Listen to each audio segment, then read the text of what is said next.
And it's a very good evening, everybody, and welcome to Melbourne, courtesy of Big Pond. We're broadcasting live from the Big Pond Media Unit for round 9 of the V8 Supercar Championship from Sandown Raceway, where I'm joined by all kinds of motor racing legends, excluding, of course, Greg Rust and Bradley Jones. Good evening. Good evening. How are you, Neil? Fantastic. Thank you for the lovely intro. Yeah, it's a great intro. You like that? And it's a big welcome to Stevie Johnson and Will Davison. Okay.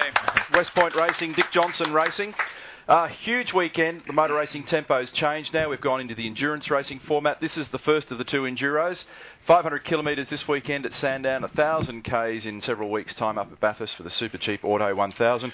It's a 2-driver race, and wherever you are listening to us or observing us, watching us, whether in fact you are tuned into the podcasting phenomenon. Oh, yeah? You like that? Did you say it was a 2-driver race or was it a 2-driver race? Just want to clarify that. Sorry, mate. Keep going. No. It's a family show. We have to be conscious of these things. Hey, You're an idiot. We could get back to your proposal if you're not careful. No, let's not do that. Let's move on. Have you ever been hit really hard in the face with a kilo of red frogs? We have that here. That could happen this evening, couldn't it? Because we got about 3 kilos here. Yeah. Anyway, we're back to the enduro formats. We've got a couple of drivers in each of the cars. Thank you for picking me up on that little one, Greg. And we've already had practice today. We had a 2-hour practice session earlier in the day, and then the co-drivers. So they are nominated as the name of co-drivers, which is kind of a strange way to describe them, because they're kind of, there's a lot of equally important blokes out there. Were you a co-driver? Yeah. Or you Are you a co-driver? Co-driver. Right. Really? Yeah. Yeah. Actually, you were. I was chatting to John on the fence while you were out there blazing Sweating around. like crazy I was. How'd you go, by the way? Not good. No? You're a Not as good last year. Last year we were second. You're a pile driver. It looked good down the straight.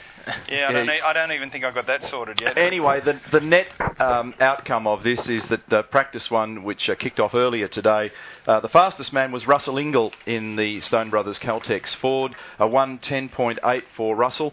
His teammate Marcus Ambrose partnered this weekend with Warren Luff, 1:11 even. Craig Lowndes and Ivan Muller in position 3. Todd Kelly and Mark Scaife were position 4. Stevie Richards and Paul Dumbrell, and you've got to watch out if you're looking for the normal number 11 on the Stephen Richards car this weekend. Young players, that one, isn't it? Big trap for young players. Then look out, because these blokes are driving car number 24. Rick Kelly and Garth Tander, car number 16. Whenever I see you blokes move like that, I start getting very nervous. Well, Cam McConville is 7th. Shut up, Bradley. No, Stephen Ellery was 8th. James Courtney 9th. And Will Davison and Stephen Johnson were 10th. That was the reason why I was getting to that. So that's the top 10 in the first session. And then the co-drivers ran in the second session. We had a little bit of rain late in the day, but that only affected the media ride session. Gentlemen, starting with Will, how did your day go?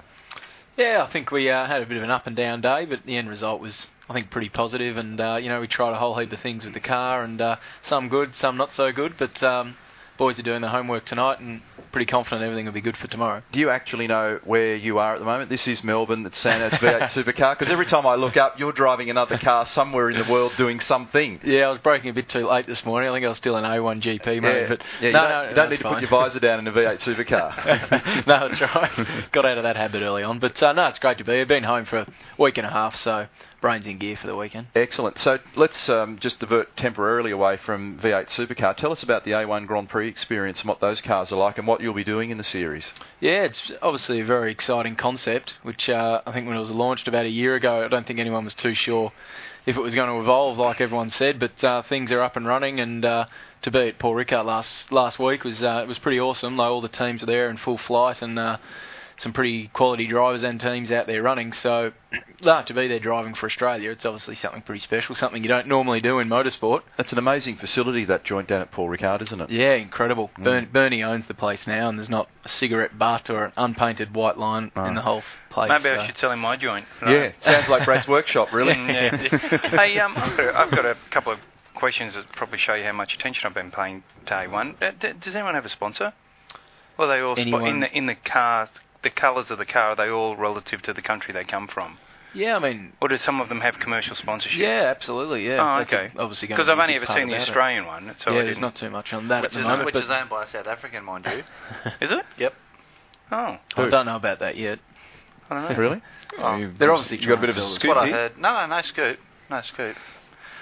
Oh, it doesn't worry me. I don't want him fit in the thing, so... I don't know. A bit of Vaseline, a bit of elbow grease. I reckon we can get you in. We're not going into your bedside table, John, now. Yeah. It's a family show. It's a family show. That's right. So a good start to the day for you. What about you, Stevie? How was the seat time for you today? One of the things that I found interesting is, we go back into this endurance racing mode and you've got 2-hour session and all the rest of it.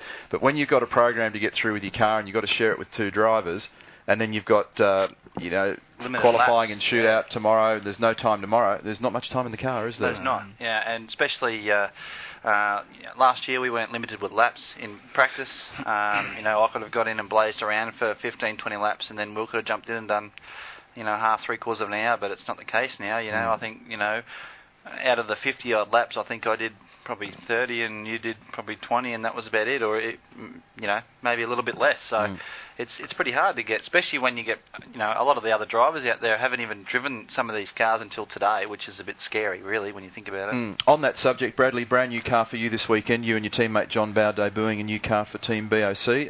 I haven't really had a chance to catch up with you in all seriousness until now. How was your day? Crook, but if I could just back up for a second, I absolutely agree with you. I cannot understand why we come to racetracks and we don't run the cars. The idea of the 2-hour session was to replace one practice session we had, to extend it, to give you an opportunity to change a few things on the car and make it work. So we're one less practice session here than we had last year, and it's madness. We're at the circuit. Everyone's, not everyone, but they blew about the cost of testing. Why not run the cars when we're at the circuit? The people come to see our cars. They don't come to see, blokes scooting around the track on bikes. They come to see us. And so how hard is it to put an extra, to give us back a 30-minute session? In a minute, we'll turn up, pull the dust cover off it, and race. I mean, it's just wrong. I don't agree with it at all. Are you a bit menopausal tonight or something? Oh, I'm a bit tense. How do you know? Did you pick that up? I spoke to a couple of the internationals about this issue. Would you prefer to have 1 2-hour practice session or 2 separate 1 hour, like break up some sessions? I think the 2-hour session with the limited laps works really well. But tomorrow... Yeah, that's exactly right. Give us another one. Give us another one. We should have one on Friday and another one on Saturday. They should have 2 2-hour sessions, and they limited it to 50 laps. They should have done it, 2 2-hour sessions, limited to 50 laps per driver in total for the 2 sessions or something like that. At least then both drivers would have got a number of amount of laps, up. They so tomorrow we get here, they whack whoever's going to qualify the car in the car, and if you get in the shootout, great, but whoever your co-driver is doesn't get to hit the ball again until Sunday morning. It's just, I don't get it. It is a bit strange. I covered off who went where in the first session. Hang in on, the second session. Question. Well, we'll get to that now because you had your moment in the sun. Practice 2, fastest man was Garth Tander. Todd Kelly was second. Quick, James Courtney was the third fastest in the Holden Racing Team Commodore. And he'll be joining us later in the program. Ivan Muller was the 4th fastest. He partners Craig Lowndes this weekend. Greg Murphy, Dean Canto, who's driving with you guys again this weekend, been having a successful run in the support series, the Holden Performance Drivers Centre support series. Adam Macro, Warren Luff, Paul Dumbrell, Jamie Wincup, Owen Kelly, and so forth. So a lot of talent in this field this weekend, and it's good that there is at least an isolated session for the other driver in the car to at least get some seat time without the bloke who's allegedly the key driver soaking it all up. Various things happen during the day, as they always do at this race meetings, and the stewards report. It was funny, I was standing down at turn 1 this morning, and you blokes were all out there running around being very busy little race drivers, and I heard a car going by on a couple of occasions, just caught my ear, and it was on the rev limiter. And I thought, it's not that long since I drove a car here, and I thought to myself, Jesus, that thing's making some smoke if he's on the rev limiter in 6th gear down there with that diff ratio. And then I thought, no, it can't be, because he used to only pull 6th gear. And I thought, this is really weird. So I was wandering through the garages just before, and I went, I need to go in and talk to these blokes. I said, hey, what sort of revs are you blokes pulling at the end of the chute there in that first session with car number 23? And they all sort of looked around, and they looked at the ceiling and looked at the floor and looked back out the doors again. They had the wrong diff in it. Yeah. Actually, it was funny. We're out speaking to 23. Fabian Coulthard, the dodo. Yeah. Tasman. Was wrong diff, was it? Yeah, it was the wrong diff. We were speaking to Fabian, and he said, because he drove with Jason last year, didn't he? And he was out the back saying that, last year the thing wouldn't pull the skin off a rice pudding up the back straight. This year it's on the rev limiter. It's on the rev limiter. He said, God, I we must have 700 horsepower. Yeah, they made some headway. See, I didn't think of the diff. I was down there this morning, and all I could think of, I thought, this thing has got some smoke. and Neil Burns is doing the engine for it. I thought they should pay him $1 million a year if he's making that sort of thunder. Anyway, what prompted me to say it was the stewards' updates just come through from CAMS to say that the car was excluded from that first session. It was car number 23, and this weekend, car 23, the second Dodo Racing cars driven by Fabian Coulthard and Tony D'Alberto. Tony D'Alberto, yes. And there was a bit of other lowness that I wasn't onto at all in the session either, and I'll try and dig that up for you. Stand by while I get it up here on my screen. Following an investigation... no, wrong item. Stand by. I'll learn how to drive this thing one of these days before I actually get buried. Can we go on a tangent while you're doing that? We'll talk about Bradley's new car. You shook it down at Winton. I came down there and had a bit of a squiz at it on Monday. Yes. How is it? What do you think? Yeah, it seemed to be going quite well. I mean, we got bags and bags of understeer, like I guess you guys have. Is it stiffer as a body shell, a much stiffer shell than your previous shell? It's a little bit stiffer, and but it twists at a very linear rate. When we went through the exercise of having a much stiffer body shell, we sort of learnt the hard way that it took a long time to recalibrate the car to cope with that. Yeah, and at the moment we've just got too much understeer. But, I mean, it doesn't matter who you talk to this weekend. They've got way too much understeer. When we were standing down the bottom... Except, I'd say, for the top three. Apart from either Triple Eight or Stone Brothers. Stone Brothers, yeah, or HRT. Yeah, down the bottom of the straight, the number of blokes that actually make the apex down there, a pretty small club. Plenty of blokes went off. Darryl and I went down there in the second session and watched them. Plenty of blokes going off because of that problem down at turn one. Brad and I can make the apex. We're just going 20k slower. That's right. Yeah. See, I hit the spot. You get on the throttle and all of a sudden the back steps around. Can you do that again? No. It's very animated. Yeah, it's very good. That's what I look like when I'm driving the car. If you're recording this and you have the ability to replay it, I'd suggest you do it, but keep it away from the kids because they'll get scared. Now, practice one, following an investigation by the IPO, an admission from the competitor, Garth Tander, was found to be in breach of the rules, passing another car under the red flags. There's a little bit of aggravation between he and Russell Ingle, I understand, earlier in the day. Some damage to the back of Tander's car too, very early in that session. So GT's sitting 5,000 lower in the car than when he first started the day. That's a decent whack, isn't it? Oh, really? Yeah, there was something. I saw the two cars kind of swerve at each other down the front straight very early in the session, and my eyebrows went up, and I went, a few of us kind of went, oh, what's going on here? Garth's a bit angry with me as well at the moment. Is he? Mm-hmm. Why? Well, because he tried to pass me at Oran Park, and we had contact and damaged his car. Yeah. You know how to pull up a conversation, don't you? Yeah. So he came up screaming at me in between races, and I went, hey, I didn't do it on purpose. If you had waited till the straighter, we'll let you by. Did you say, are you talking to me? Are you talking to me? I said, Rusty, we're coming down to straighten you out later, pal. However, you angels up the other end of the table who are sitting there saying, well, he got pinged $5,000. You're not scot-free yourselves today because car 17, Will Davison, Stephen Johnson, West Point Racing, was found to be in breach of the rules, exceeding the pit lane speed limit. Yeah, that's not a rule today. Did you know that? I think my thumb slipped, yeah. Oh, was that you? I think it was. Christ, it wasn't me because I don't get paid enough to say I mean, you're... Let's talk about the size of his boat, shall we? Yeah. Being a mate and a teammate and all that, you should at least subsidise to the tune of $150, don't you reckon? Hey, now $300 it was. Oh, really? No. What for? Hey, you don't tell me about you that. got to be like 10 or 15 over to get pinged for money. Well, you must have done a good job of slipping with your thumb. 10 past 12 I was told. I haven't actually found out the exact details whether I was in the car. But I do know once I did accidentally push the button before the end of the line and I accelerated up a bit. 47 I was now told, with these, it gets better, as a bloke should learn how to scroll on his computer more effectively. Following an investigation by the IPO and an admission by the team, Brad Jones Racing Proprietary Limited, what a skanky company that outfit is, was found to be in breach of the rules, failing to advise the category technical director at least 2 weeks prior to scheduled completion date of a new car to arrange the inspection. You copped a severe reprimand. Really? Yeah. You should have told him you're building a new car.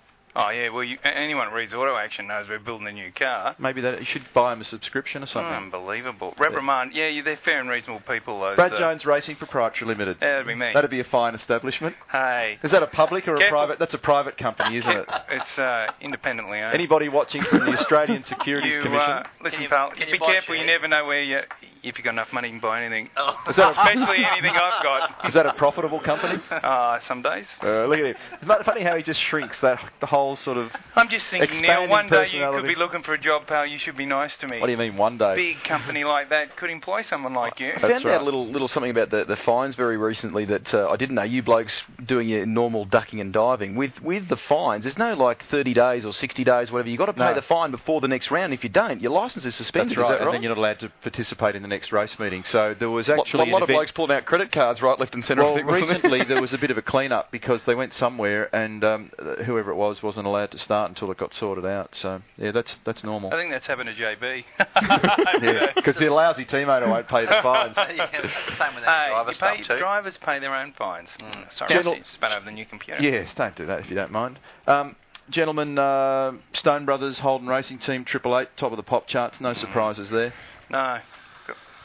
That pause was brought to you by Brad Jones. Okay, stop hammering me, will you? We had a giggle with Stephen before about job/wages. Where are you at with job/wages? Because you were talking about his boat and things. Have you been able to re-sign with DJR yet? Are you close to? I haven't re-signed anything just yet. So. Okay.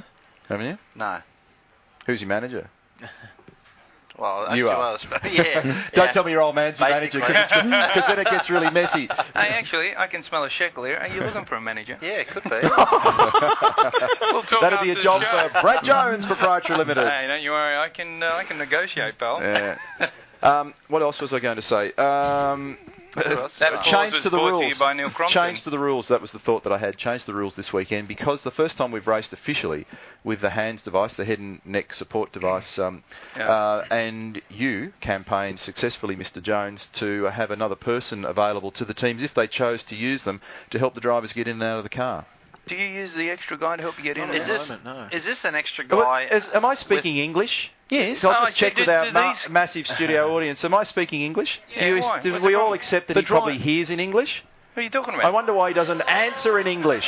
I just asked I asked you a question and you turned straight to Stephen. Well, of course I'm using him. What a stupid question. Yeah, I use a guy. Do you guys use him? The whole idea, this is a program where we talk motor racing to educate people who have an interest in motor racing. That was they listen and watch. To explain. I'll expand on that point. Right, okay, stop. Okay. Yeah, good question, Neil. Moira. Well directed as well. So what happens now is we have a guy who can help you get in and out of the car to make sure the belts don't get caught on the harness device. And make it a little easier for the drivers to get in and out of the car. We've got a crook acronym for this person, a DAG, a driver assist guy or something? We call him a Bradman. A Bradman? A Bradman. That's you like that, do you? No, I don't like that. Actually, I will pay that. Yeah, he's a Bradman. You blokes had enough of this yet? You've probably got pasta and vegetables to get to, haven't you? Important things in race driving. Now, what I do actually want to ask Brad a question is that this DAG, or Bradman... Bradman. Very famous name. So, say, driver getting out of the car. Yeah. For this helper to come in to help, the driver can't do anything, can he? No, the driver just goes it's either the driver helps or the assistant helps. Yeah. So ordinarily you'd have 8 blokes that could work over the line on the car in a pit stop. Now it's 9. Is that right? Well, was it 8? I don't know whatever number it is. There's an extra guy if you want him, but the driver has to go back and get in the garage. But the extra guy can't do anything else but help the driver. Is that right? Absolutely. Right. It's a safety issue that Brad raised to make sure that the belts are across the hands device. Mm-hmm. Yep. Gentlemen, just in terms of, obviously in a single seater where you're in and you bolted in and that's it for the day, totally different to a touring car where you leap in and out of it. What's it like having the extra apparatus and being able to get in and out and not foul on the roll cage? Being that I'm such a short fella and such a small fella, little bloke, and I basically pull the seats out of the rear and sit there so I can fit in properly, and the steering wheel's all the way back. You should see the size of the gap that I've got to get through between the steering wheel and the B pillar. It's ridiculous, isn't it? And try to hold your hands device down catches, because doesn't it? It can catch under the door frame, as you're getting in. It's I just bought one yesterday. Is there only one way to get in? Like, can you only go in head first? Oh, really? I'll give it pretty back much. What, a hands device? Yeah, I just figured that I should have one for when I have a test in different things or whatever, or I might do a drive here or there, and instead of a last-minute panic. But I've never had one on most... Line 1, Ross Braun, line 1? I've never had one on before, and it's a weird feeling. It's a weird feeling. Did you buy one, Neil, that was suitable for a car or an open-wheeler? Both. Because they're different degrees. I bought you bought 2. He's got an adjustable degree, hasn't he? Because I'm having a run in a car, which you'll hear about later, that I need the 40 degree for that. Right. 30 degrees of separation. Oh, should we probe here? No, you don't have to. I already know the answer. Go to a proctologist if you want to be probed, pal. So you guys, you do it yourselves. You don't have. Yeah, we're not going to. Well, we figure that the time that it takes the driver to get out and then the other guy to come in, it's 3 seconds or so, and we can sort of help each other out enough to not warrant. Do you have an insert that you have to wear? Yeah, we've got a bit of practice to do before Sunday. Like we've done some good changes, but with my insert, it's a bit tricky to put in. It's quite 16. big, so That's pretty quick. 16. It's between 16 and 21 all the time. 21's a real bad one when you get things caught everywhere. But still, we don't want that. We want it. It's often, I mean, it's dictated by fuel, isn't it, in many respects. But, gents, thanks for coming in. Busy weekend for you. Best of luck to both enjoy of you. the A1. Enjoy the A1. Don't worry about this weekend first. Yeah, get through this and make sure you come out the other side. Thanks for taking time to join us on the Panel Beaters. And when we come back, we will talk to James Courtney, quick young bloke from the Holden Racing team who joins them this weekend. You're watching the Panel Beaters, and we'll be back right after this.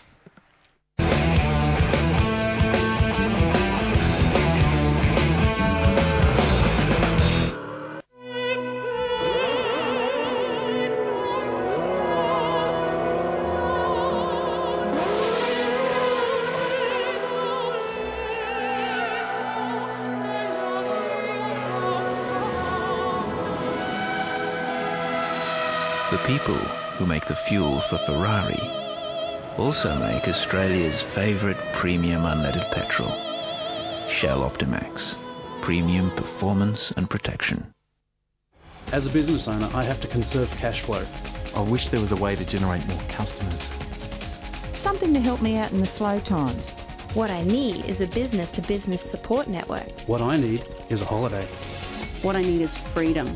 Bartercard is the world's largest business-to-business trade network that guarantees you new customers and access to over 45,000 other businesses. Get a piece of the Bartercard action. Call 1-800-804-800.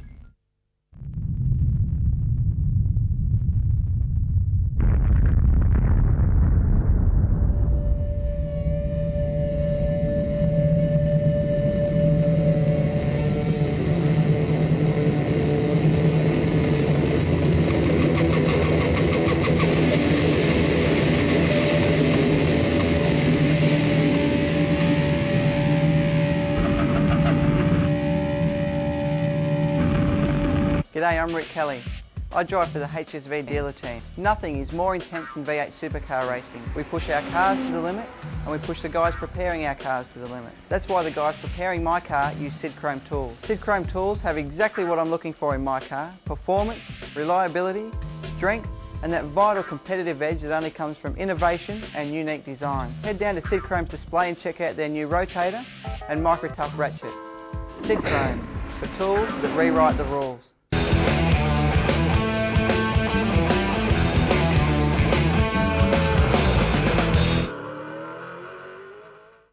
We're back broadcasting live from Sandown Park in the build-up to the Better Electrical 500 on Sunday. We've got two new guests joining us. We'll get to that very, very shortly. So I said that two. You have to do two fingers the right way.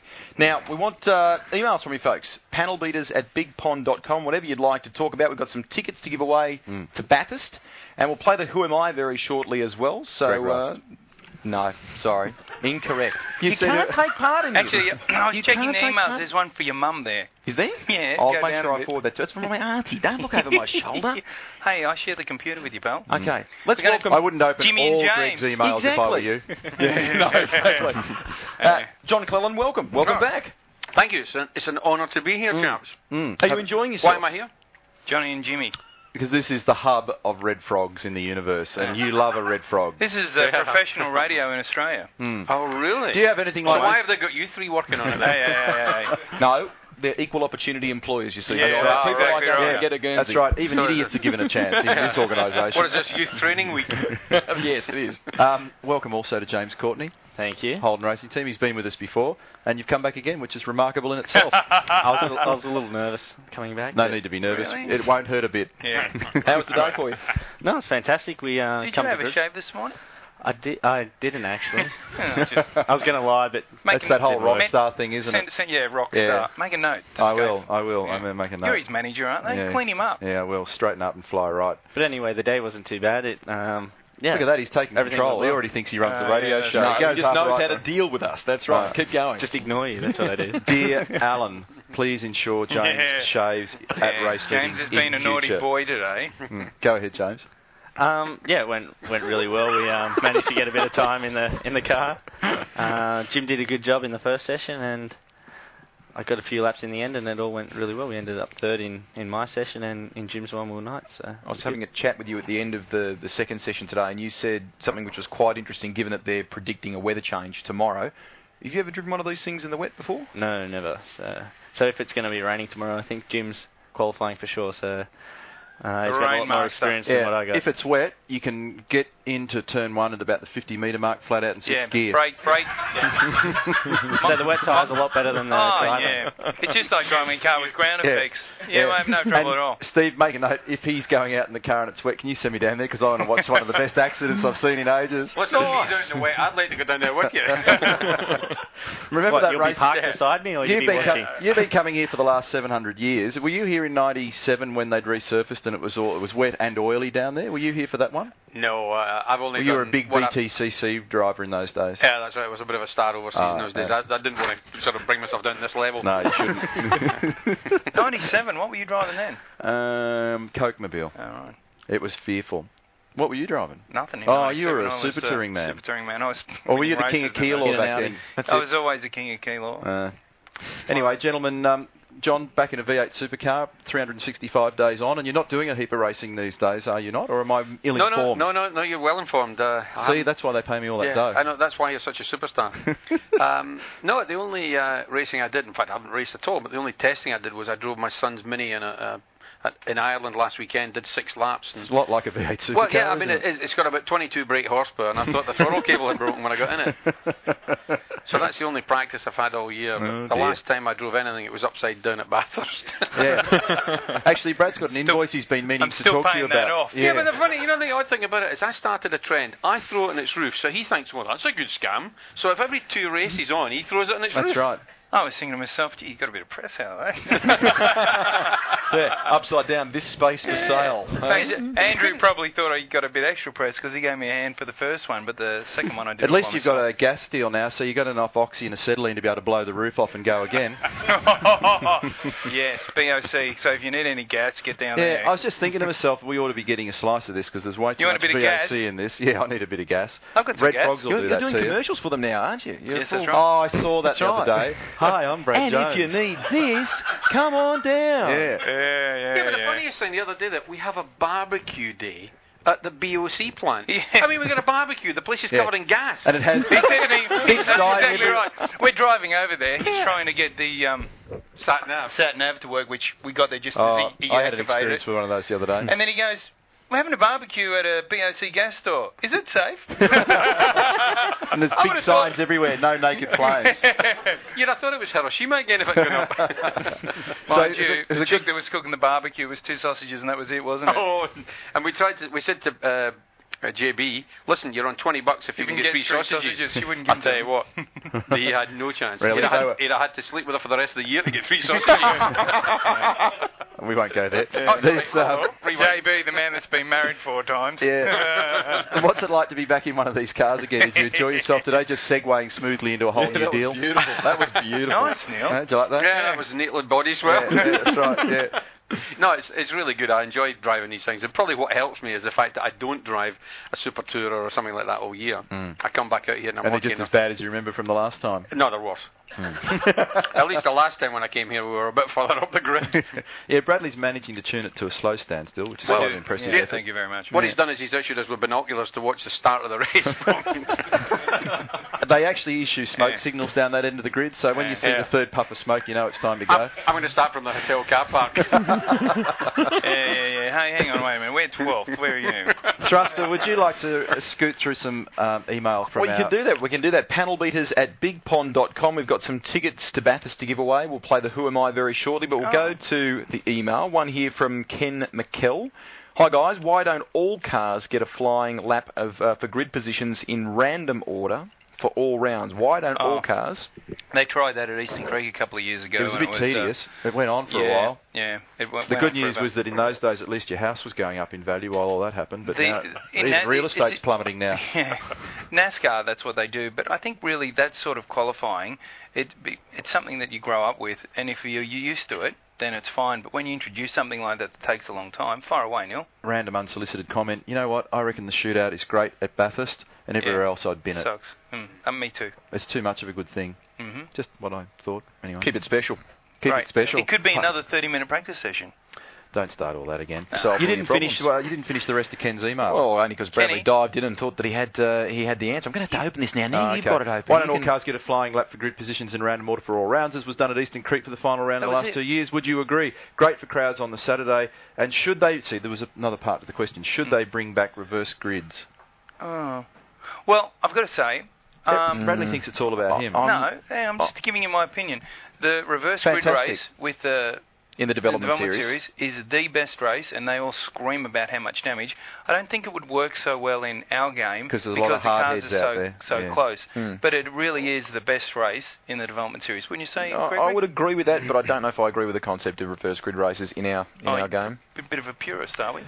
I am a bit of a purist, actually. There's nothing wrong with that. Entertainment, pal, that's where it all John, now. go ahead. Can I add to this? I mean, just standing here looking at it, you guys being a guest. Being a guest, I'm allowed to speak. Are you comfortable? I'm absolutely just spot on, thank you. Just lay back and relax. You're looking pretty good. If we could all talk a little quietly, John might have a nap. A nice glass of Shiraz if you could. Really good. Something to eat as well, sir? The debrief this afternoon was such riveting fun. I actually went to sleep. What do you think, John? Yeah, I'll have some of that. Two of those. A bigger spring? Yeah, that's some of that. After you've looked at your 17th shot graph, it does get a bit tedious, doesn't it? Yeah, that's right. You listen to JB changing everything. The only thing that hasn't changed are the wiper blades. Can we move on to more email? What I was going to say was about the reverse grid. You've got what I think is probably the most spectacular race and successful race series outside of NASCAR in America. I don't know why you couldn't do a reverse grid, because you're all professional drivers. They scream. They used to invert the top 10. Did you? And they used to scream. But you see, there was never much passing because the top 10 there's nothing was everybody between at one point. One of the years we did it with the middle race. No, I don't think so. Yeah, we did. Not for long, because they were screaming so hard. Canberra was one, I remember it. Yes. Oh, yeah, Canberra was one. Well, Canberra was a good race, a reverse grid. But I think you've got to do all or nothing. You can't do this reverse the top six. Absolutely. Got to reverse the whole lot. Yeah. It was a reverse grid at Canberra. I knew it would happen somewhere. But not for the whole year. No, a bloke that did well at Canberra once. Do you know who that was? Yeah, me. Reverse that was me. Exactly. Hey, I would have hosed you. I don't think so, Tim. Should we move along? Panel leaders at bigpond.com. We should. Thank you, Greg. Ashley Easter, that's his name, not Ashley at Easter, was watching some coverage of the series from the 90s on the DVD recently, and he claims that we used to have the drivers mic'd up. That would have been a Channel 7 thing.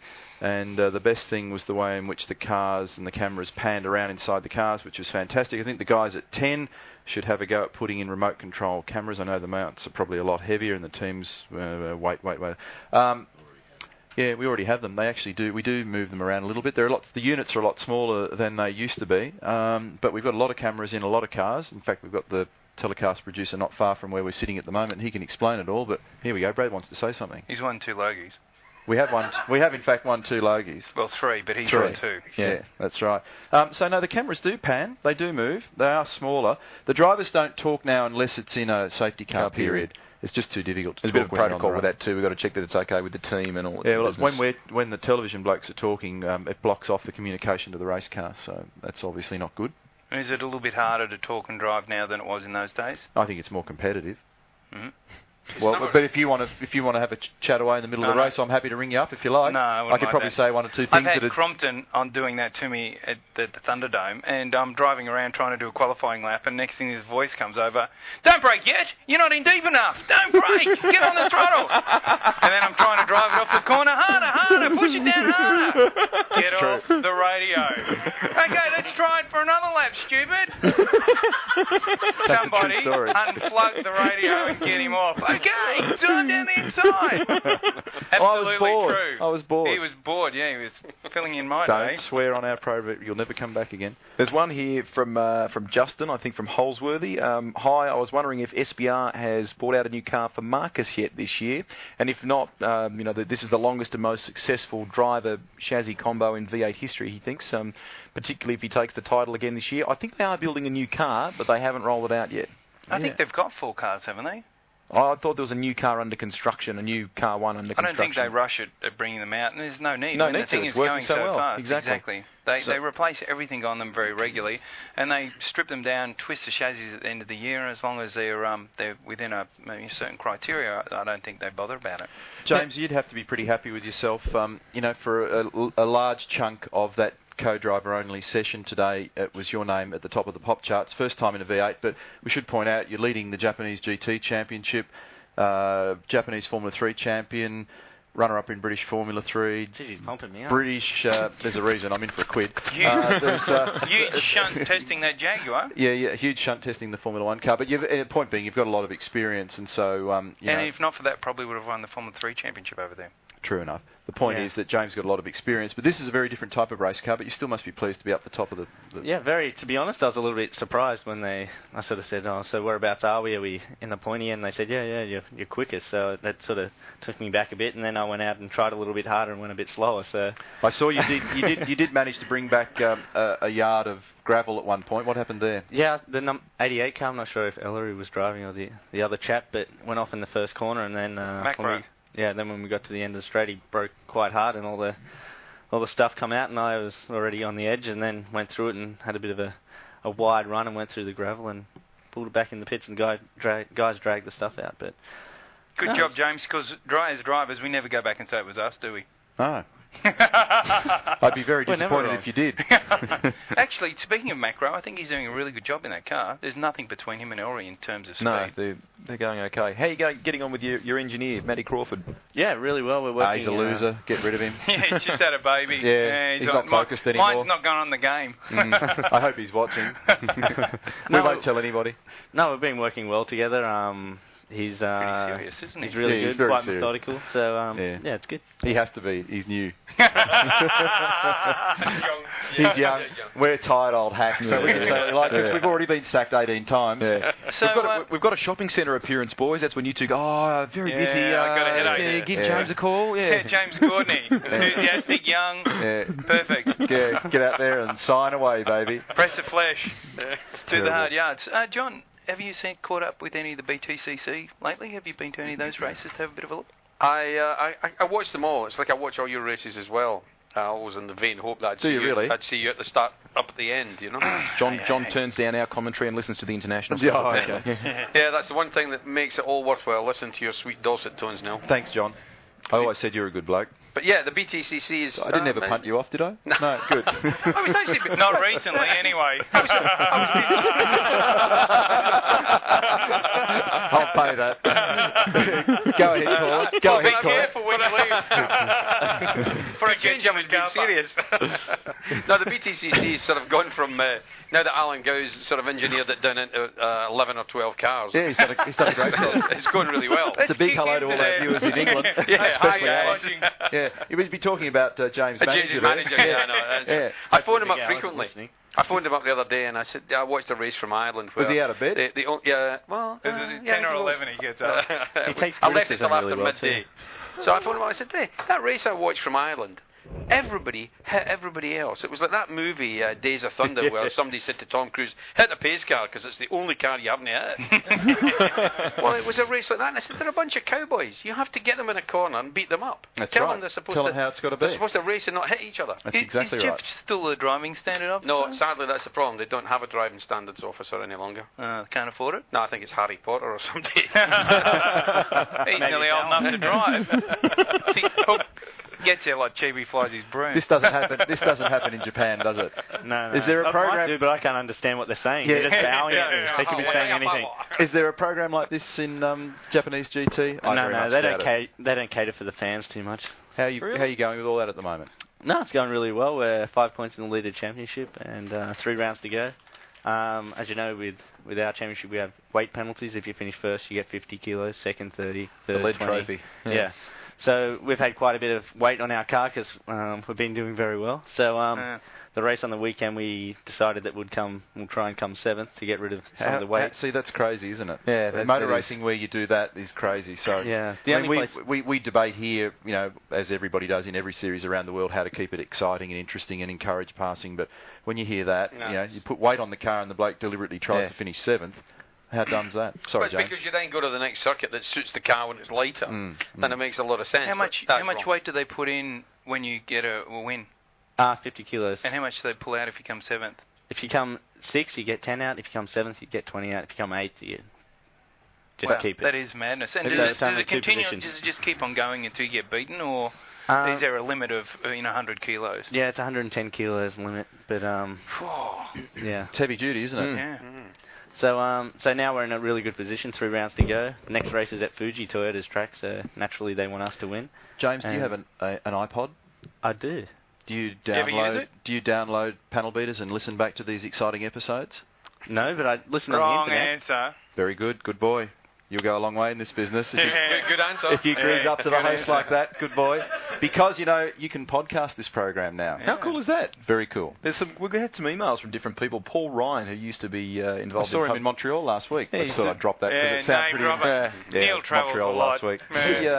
Neil's an international jet setter. to What do. were you doing over there? Me? Well, I was just working. Doing a bit of commentary? Doing a bit of commentary. International commentary? Yeah, I actually... Glad you asked, Bradley. I was doing some international commentary in Montreal. Very nice job, Neil. You're an idiot. Tell him what Danny Sullivan said. Hi. Yeah, what did he really say? You just go along with the program here, Bradley. There's all sorts of people. John, well, you can't just leave it like that. Neil, I'll tell him, Danny Sullivan's a well-known Indy 500 winner who raced kart for a long time, and he rang Jeremy Shaw, who Neil did the commentary with, and said, hey, who was that guy doing commentary with you? He wasn't bad. Actually, I sat with Tim Schenken at the 2006 V8 Supercar calendar launch the other night, which we'll talk about shortly. And he took a call from John Watson, who watched it and enjoyed it as well. He wanted to know your name as well? He did. He goes, who was that bloke that was doing the commentary? See, when you're a driver, no one knew you, but now you talk, everyone wants to know you. Yeah, they still don't bloody well know me. James Courtney, Holden Racing Team, good luck this weekend. Thank you. Got off to a very good start. Hope things go well for you tomorrow. And you're with Richo, and you couldn't be with a more experienced bloke who's more laid back to work with. I'm sure you'll learn lots from Richo and have a bit of fun this weekend. How to drink beers. Yeah, Richo would have them lined up for you down there at the moment. Do not participate in that game because Richo and Scaife will do your head in. I'm not game to taste the drink as I don't know what's in it. No, make sure it's water, otherwise we'll be after you. Good luck this weekend. John, thanks for dropping by. We'll see you another 365 days. Oh no, we'll see you at Bathurst in a couple of weeks. Good luck this weekend. I'll look forward to it. Yeah, and always good to have you drop by. And we'll take a break on the panel beaters. Not sure who's coming up next, not sure what we're doing next, but we'll do something. Stay with us. Cameron McConville, it just came to me in an ESP type moment. We're back right after this break.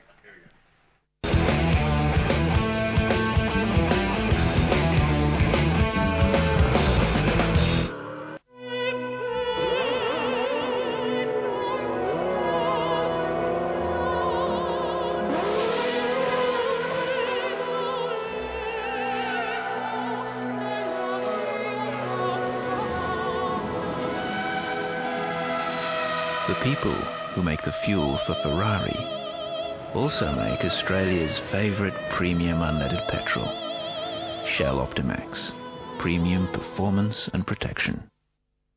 As a business owner, I have to conserve cash flow. I wish there was a way to generate more customers. Something to help me out in the slow times. What I need is a business-to-business support network. What I need is a holiday. What I need is freedom. Bartercard is the world's largest business-to-business trade network that guarantees you new customers and access to over 45,000 other businesses. Get a piece of the Bartercard action. Call 1-800-804-800.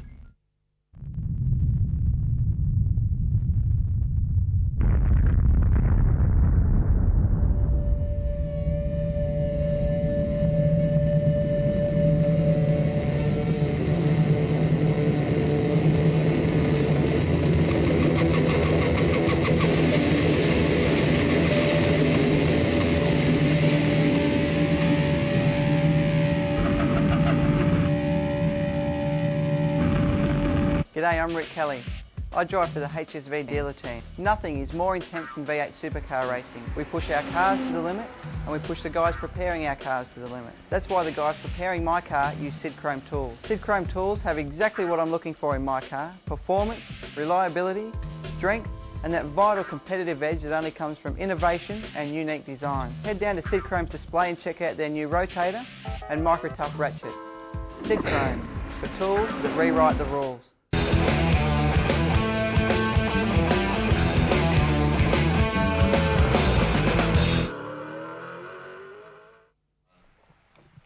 to be welcome back. I was wondering before what the vibrating thing was on my desk, and then I realised it was my telephone that was out there before. I'm sorry for that sloppy radio broadcasting type protocol where there's things laying around on the desk. Welcome back to our program. We're broadcasting live from the Big Pond Media Unit at Sandown. This is round 9 of the V8 Supercar Championship. We have 2 special guests joining us at the end of the table now from Gary Rogers Motorsport, Team Valvoline, Repco, Cummins and every other name that you can slide in sideways in 10 seconds. Welcome Andrew Jones and Cameron McConville. Thank you. Great to be here again. Evening. Crowd goes wild. Big crowd you've got in tonight too. Huge crowd, huge studio audience. Before we talk turkey and find out how your day went, don't forget if you want to vote for your favourite Miss V8 Supercar, I know that's dear to your hearts collectively, you could win a trip for 2 to the Big Pond Grand Finale, which this year is at Phillip Island. So make sure you jump on the website. What are we judging them on? Bradley and I vote. You've got to make sure you vote. Oh, yeah. Make Truly? Sure. Yeah. Are you serious? Yeah. How come I didn't get a Guernsey? Well, you just go to the website and log on. Oh, you voted, you mean? Or I thought you meant you had some sort of an input into who became Miss V8 Supercar. That'll make us a judge. There's a difference between voting and judging. Yeah, Glad I got into that whole thing. How's your day? Great. I reckon you guys are way overdosing on the red frogs there, but anyway. No, we had a pretty good day. Our car was going reasonably well, had good speed on green tyres, so on new tyres, and so far so good. It's actually quite a funny question because Cameron asked before. And you've done about 1.5 laps. Don't interrupt him, let him answer a question. No, somebody... Right, let him answer one. I'd interrupt, Brad's good at that. But no, Cam said how his day went quite quickly today, and I was thinking how long mine dragged on, but no, we didn't have a bad day, mate. Our car was quite pacey. So isn't the job of a co-driver at these races just so much fun? Yes, I'm the towel boy. He asked me whether he should come out to the track. That's what he said. He goes, because I'm going to the footy if you want to go with me. Well, I was actually talking to Cleland about that. We're supposed to be selling up the sport. We could go on a winery walkabout. I drive. I'll be here. I'll be cheering Macca on for qualifying tomorrow. Good as a good co-driver. Well, I wouldn't be too confident about that. If it's bucketing down, it could be around the other way. You know how it works. Yeah, I think that's right. JB will be driving either way. I'm coming in. I did a race here one year with Gardner, who went off early in the whole thing and hated the weather so much that he put me in for 2 back-to-back stints on a pouring rain Sunday where we were 437th in the field. That was a lot of fun. Yeah. So look out. Could happen to you. I'll be here, mate. Ready How's to go. the big preparation going for the climb to the moon, or wherever you're going? Climb to the moon. Riding up Mount Everest? yeah. That's Neil Armstrong, mate. Oh, not Lance Armstrong. Climb to the mountains, going really well. May I say, it actually looks, I noticed today when I spotted you there, that it looks to me as though you've lost some weight. Is that a fair comment, or not? Have you actually lost a bit of weight? I don't know about that. Might be stress, wouldn't be the bike ride. Okay. Could be stress. Am I losing hair as well? No, Bradley's looking after that for everybody. Oh, okay. That's not fair, is it? Hey, I'm the butt of all these jokes. It's okay. I'm used to it. Have you been training? You make an excellent butt. Yeah, we have been training. We've been getting out a fair bit. I mean, we have to do 1,000 Ks in 10 days, so we've been doing really only about 300 or so kilometres a week. Steve, question with that notice. I heard Steve Nally's going to ride with you. That's exactly my point. Is that correct? Yeah. Explain who Steve is. Steve Nally's a noted journalist in automotive and motor racing circles. He's online watching at the moment. And that's right. And I would have big hello to Steve. He's a great journalist. He just came back from a ride on his new Cannondale too, and he's loving it. I would say, and I don't want to be in any way prejudicial, that he's perhaps not as fit as he might be, and he's perhaps carrying a kilo more than he should. One. Well, he just... just joking, Stevie, just joking. Or something to that effect. Well, Ride Magazine are loaning him a brand new road bike, a top-of-the-range Cannondale, and he picked it up today and went for a ride, and I don't think he found it any easier. In fact, the seat post went down. He couldn't get his foot out of the left pedal, so he's got a bit of riding to do. Have you explained to him it's not downhill from here to Bathurst? No. Well, we look at the map, it's all uphill, but... Jonesy's been getting out, tearing up the pavement a bit. Jonesy tears the pavement up all the time. Yeah, how about the bike riding? Yeah, and I get on the bike every now and again as well. But no, it's coming along pretty well. Where did you blokes end up today? He says, scrambling for the figures. 7th, mate. 7th. You always remember when you go good. That's right. I've had you in here on a couple of occasions where you're not that keen to remember where you are. No, the sheet doesn't go down that far. But no, we were that's 7th, great. That's a good effort. Yeah, we had a test day at Winton last week and had reasonable pace. And as I say, we had fairly old tyres, lead-up tyres, so when we put new tyres on, the car really responded well, and Andrew got a solid 30 minutes in this afternoon. Absolutely wrapped with it too. Ended up 21st, so... That was in the co-driver session? Yeah, in the co-driver session, so I guess might not be anything to write home about, but considering reasonably happy with how it is. You guys have, between the two of you now, got quite a lot of V8 supercar mileage. If you have a reasonable car, as it seems you do, and you make a clean show of it this weekend, there's a result in that for you, isn't there? Yeah, I mean, I think after my run, I didn't run on a green tyre and had a look at the shave down of the tyres to see what they were like, and they'd sort of done 45 minutes by the time I'd finished with them, and they came up looking pretty good. So hopefully that'll be good for us as far as the race is concerned. Did you run as a co-driver in that session, That's 2 events. You'd be feeling pretty comfortable by now, wouldn't you? I'm thinking, Jesus, somebody gagged Brad. Did you run in the good uncle here? Did you run in the co-driver's session? For a couple of laps. Were you in front of him? You got to be kidding. I was about 35th or something. No, I wasn't looking at... You think it's all about you, don't you? I was looking at your nephew when I asked that question. I haven't checked. No. Was I, Brad? I don't know. I don't even know where I was. I'll have a look for you. I think I was. Hey, did you run green tyres in that run? Don't be ridiculous. Oh, okay. Of course we did. The word on the street. Bradley would have been 25th. Yeah, I was nowhere. That's all right. Andrew would have been 21st. And you had green tyres. Yeah. You got a bit of work to do there, brother. I got a lot. JB's going all right. He was 12th. Let's just What's talk going about on? the positives, shall we? Yeah, exactly. Hey, I saw something that you shouldn't be doing. Yeah, what's that? You're dragging it on the rev limiter too long coming onto the straight before you get when you go 3rd to 4th. Thanks. Just thought I'd give you that free tip. That was great. Normally gets on the radio and tells Don't you miss that part on the iPod, that pregnant pause. That was real time. Most people I send an invoice for that kind of information, but... right, mental note to self, rev limiter. Where was it again? Coming onto the straight. On the straight. 2 times there you're on the hard cut too long. How was the tension there when you finished that sentence, though? Like, I could feel it. Yeah. Sort of everything just went... That's right. I like taking advice from Neil. Yeah, because Bradley reacts... Or anybody, for that matter. Yeah, Bradley reacts so... good one.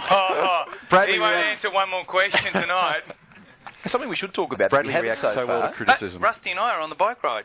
Yeah, for a little bit. Coming out of Albury. Out of Albury. To the Billabong Cafe where they make the best cappuccinos in Albury, I believe. The great thing about Nelly doing it is one person will definitely be smoking. And we're set for all conditions. You know, these guys, if it's wet, they're still going to ride ahead. They've got all the wet weather gear. I've got a Ford Transit van set up with wind trainers so we can get the bikes in the back, do the kilometres, but just drive along behind them in the drive. I think perfect. That's brilliant. You know what? I'm the thinking man's bike rider. And I don't think the hills, they won't bother us. Well, I just saw the extended forecast, and day 1 is showers and 15. Really? Yep. So when does all this start? When does it all happen? Next Friday. Yeah, next Friday, the 16th of September, so we're less than a week away now, so it doesn't matter how unfit we are or fit, we're not going to change now. What our bodies have got is what we're stuck with. Now, training. I know you're getting paid per kilometre for this, or you've raised various charities. How much a kilometre? Well, each company's putting in various amounts. It's either $2.50 or $5. So between $2,500 and $5,000 donations, and we're at $50,000 which is now. fantastic. You're at 50. That's a bit over 50. That is which good. was the target. Bit over. Just give yourself a plug. So, how do people contribute if they want to? You can down the barrel, mate. Down the barrel. Straight down. I feel like Bert Newton. Yeah. That's right. You don't look like him. You look now like here's Andrew. Thanks, Moira. Yeah, Moira. That sounds like you, doesn't it? Do that voice. Don't do those jokes. I guess to follow us Down along our ride and check out where we're going, you can go on to grmotorsport.com.au and have a look at the link on Ride to the Mountain or Climb to the Mountain, and there'll be a picture of this bloke here. Click on him and have a look from there. Checked it. Yeah. Why hasn't it got a picture of the two of you? You're both doing it. If you want to sound like his mother, do I? Copious amounts of money. Still going, Brad. Cameron's mobile number is... I'll sit here quietly until you finish, Cam. No, Make a Wish Foundation event number 681 we are, so you can donate money. That's providing we make it, which we're not really convinced we will make it. I hope you're not depending on Nally, not wanting to make him the brunt of every joke here, but is he peddling for money as well, or is he just doing it for the love of the sport? He's just going to try and live. I think try and survive. I think just for the love of the sport, really, and for his love of the great outdoors. Because I reckon you'd want to be giving him plenty per kilometre. Yeah, he'll be right. He'll be right. Change of subject here. TAB Sportsbet in New South Wales have got some odds here for this weekend, and Carnival 1, Ambrose and Luff are paying $4.75. Scaife and Kelly $3.50. That's where's your tote voice? Don't you do the that $4.75? Well, hey, what about a time call? How many months has it been since we had a decent time call? More importantly, where the dogs racing at the moment? They're at Terrelgan. Coming up to 3 to 7. And who's sponsoring them? We can't talk about it. The audience can't see that. Use the voice. We're trying to get you to use the voice. Give us the time. coming up to... I like it when he does Coming the up dog. to 3 minutes to 7 now. We're going to go very shortly to the dogs at Terralgan. Miss Refugee, number 2, paying $2.90, $3.20 in New South Wales, and $3.10. John Cleland. Very, very impressive dog, that one. Sure, three-legged and a bit old, but we reckon that he can belt out of time. Oh, dear. This is just very, very bad entertainment. What's Jones and McConville? Well, see, I was getting to starring? all that. You blokes, now you've changed numbers, which has confused Yeah, me. we're 34 now. Yeah, $101. That's ridiculous. That's really, isn't it? that's a repeating word. Yeah, That's just how do you reckon he enjoyed that? That's a $1 on me, on us at that. Yeah. $1? It'll pay well. Now you Man, tell them why you've 300 to 1. changed numbers. Shut up, Bradley. Why have we changed numbers? Yeah. Because I'm dragging the chain a little. No, because Gary's attached to number 34, and he said when we win, he wants to tear up on the podium to see 34. That's the official reason. That's great. But the real reason is not that. Well, we won't go into that.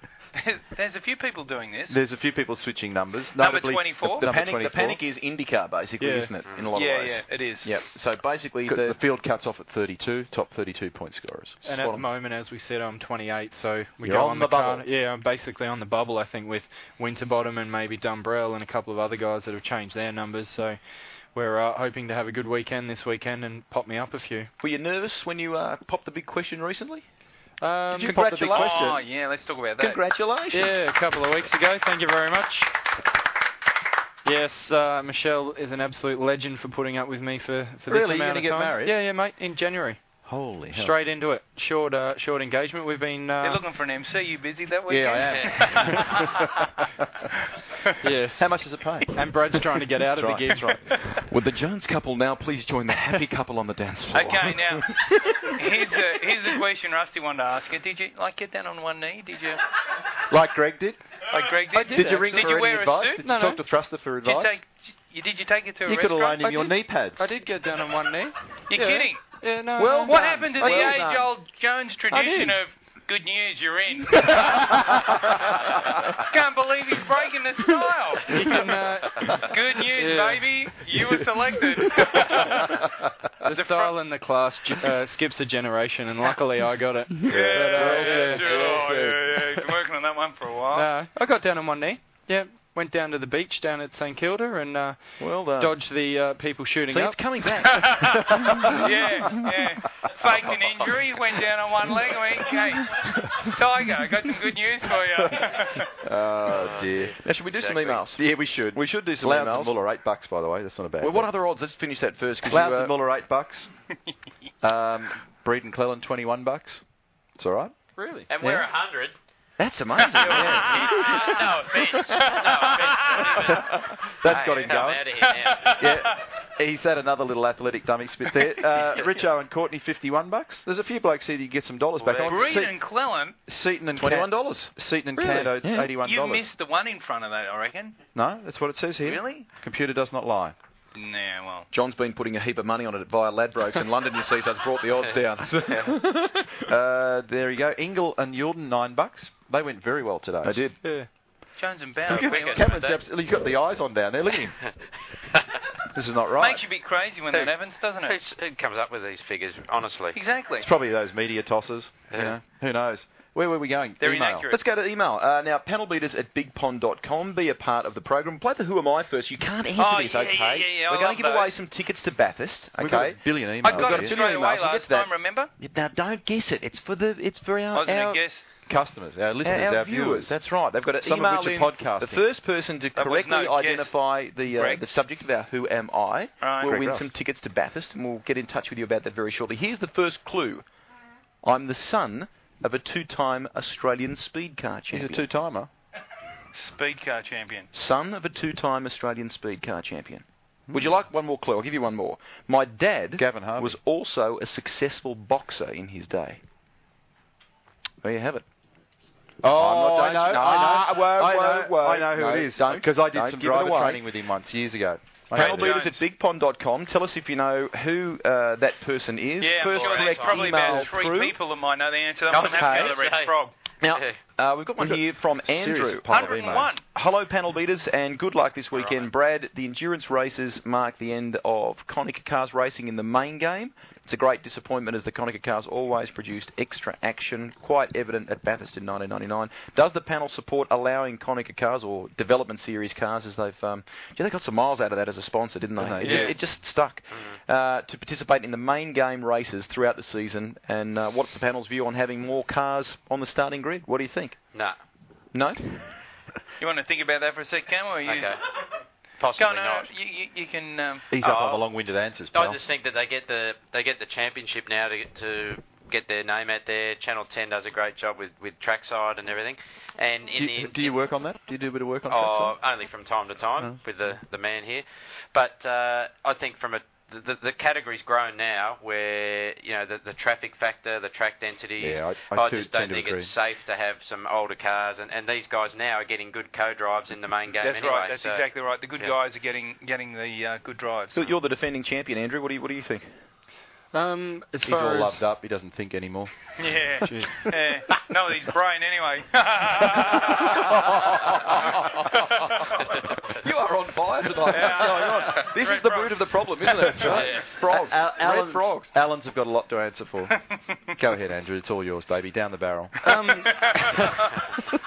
Now here's Andrew. I can't think anymore. You've thrown me. No. See, we told you he's all loved up. Current champion. What do you think? I think as far as the allowing maybe the top 5 in wasn't a bad idea, just for those guys if they want to run, and especially for people like, I'll always like to look at it from a different perspective. I think Paul Cruikshank, he runs Luffy, and to finish in the top 3, to give his guys a good opportunity to show what they can do with their car in the main series at a main race. But just from that point of view, but I mean, I'm sure he's got some guys that would fill that spot. Just it's a good opportunity then for somebody in a level 2 development car.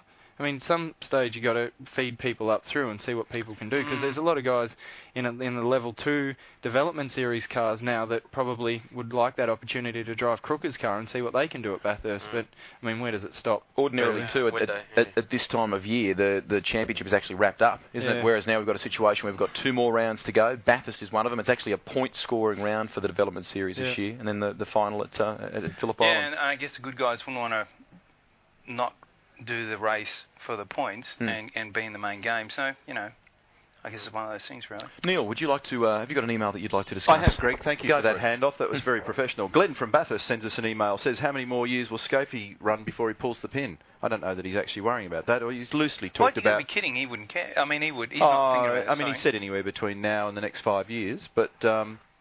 I don't know that there's any particular urgency. He's obviously driving pretty well at the moment, and he'll know when it's time to go, when he's not competitive, or when it's in some way, shape or form inappropriate, but he certainly doesn't have a time frame on it. Drivers never know when it's time to go, do they? We got it all loved up before when we were talking about Andrew getting engaged. We've actually got another little bit of news which we're going to let the audience in on. I saw it, but I just wasn't going to say anything. You got something to tell us, Cam? Well, I got married 3 or 4 months ago. I know, actually, which it was is terrific. while on that. Well, yes, we are going to have our first child before round 1 next year. Yes, thank you for that, Rusty. Thanks for bringing that up. A little bit after yourself. Thank you, mate. Do you think it's it's just team love down there, isn't it? Oh, mate, it is, And there won't be any kids happening in this household, I guarantee you that. There will be if she hangs around with my wife any longer. Well done, mate. Congratulations. Thank you. She's been healthy and well, all that stuff? Yes, and I'm actually quite surprised because we travel so much. I really have only been home 2 or 3 weeks. You can get it. Good point, Cam. I'll be asking the question as well. Don't worry, I'm actually... Spot the milky? Yes. I've been through the diary and it looks like I might be okay. But I'm not 100%. You can never be too careful. No. They have a thing for that called a DNA test, so good luck with that one. I will be taking that up. We have more email coming in here. We have more email. There is one here from Mary, and this is quite timely given that we were talking about it prior to the break. The V8 calendar has been released. The V8s are off to Bahrain in November next year. Due to their religious beliefs over there, V8 Supercar racing's on a Thursday and Friday. Just wondering what everyone thinks about this. How do you, what do you think about us going to Bahrain first and foremost? Well, I think that I was happy enough to have 2 international events. I can 3 losing Eastern Creek. I'm a little sorry not to be going there. I wouldn't say it's one of my favourite racetracks, But I think that we need to support the circuits that we have here in Australia. From a driver's point of view, I think it's fantastic that we're going to another circuit because I really like the opportunity to drive somewhere I haven't driven before. But and to go to Bahrain, I've never been there before, so Cromley tells me it's not too bad. I couldn't get there, but it was actually pretty impressive launch, from what I'm told, the calendar launch the other night. The video we saw was fantastic. Yeah, wasn't it? Like, it's amazing. Lee and I went there earlier in the year for Williams' thing, and it's just like China, designed by the same people. Turkey's been also architecturally created by the same group, Herman Tilke, and also Sepang. So they all look a bit the same. Yeah, they do look the same. And since Ayrton Senna had his nasty accident, they don't have any high-speed corners on them anymore. So any new exciting circuit, has a third-gear corner on it. That's about it. Because I couldn't be there, is what Mary is saying accurate here, that the racing will be on the Thursday and the Friday? I haven't actually got in-depth into this. Right. Yeah. Okay. But in terms of the way that it'll be packaged up here, of course, it'll still be on Sunday. Yeah, it'll still be. Probably not, I'd say, Neil. I don't think. Oh, really? Well, I don't know. Have those decisions been made? Well, they I have think been so. made. Yeah.